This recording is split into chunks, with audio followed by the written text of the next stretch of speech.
भगवान का अवतार। एक बार भगवान की धरती पर अवतरित होने की कथा सुनने के बाद अकबर ने दरबार भर कर सभी से यह सवाल पूछा कि भगवान सर्वशक्तिमान है, वह बिना कहीं जाए सिर्फ अपनी इच्छा शक्ति से किसी से भी कुछ भी करवा सकते हैं, फिर वह अवतार लेकर इस धरती पर क्यों आती हैं?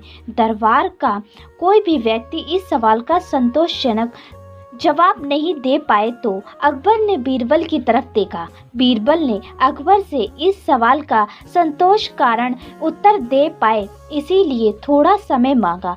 अकबर भी इस बात के लिए राजी हो गए। दरबार खत्म होने के बाद बीरबल सीधा उस नौकरानी के पास गए जो अकबर के बच्चे की देखभाल का काम करती थी। बीरबल ने अकबर द्वारा पूछे गए सवाल के बारे में उसी नौकरानी को बताया और उसे उस सवाल का उत्तर देने में उनकी सहायता की जरूरत होगी, ऐसा उसे समझाकर उसकी सहायता मांगी। नौकरानी जानती थी कि बीरबल उसे कभी मुसीबत में नहीं डालेंगे, इसीलिए वह बीरबल की सहायता करने के लिए सहमत हो गई और उसे क्या करना है वह पूछा।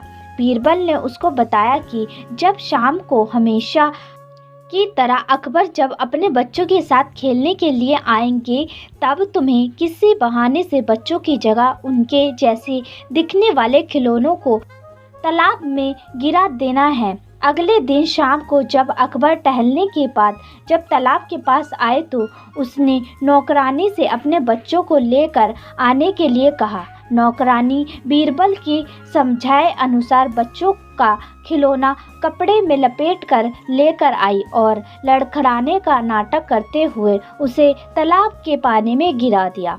अकबर बिना एक सेकंड की देरी किए तुरंत उसे बचाने के लिए तालाब में कूद पड़े, लेकिन जैसे ही उसे पता चला कि यह सारा नाटक बीरबल के कहने पर किया गया है तो उसने तुरंत बीरबल को कैद करने का हुक्म दिया।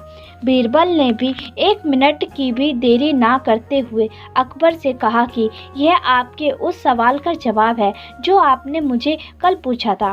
बीरबल बोले कि अगर मैं सिर्फ आपको बोल कर समझाता तो शायद आप नहीं समझ पाते, इसीलिए मुझे ये सारा नाटक करना पड़ा।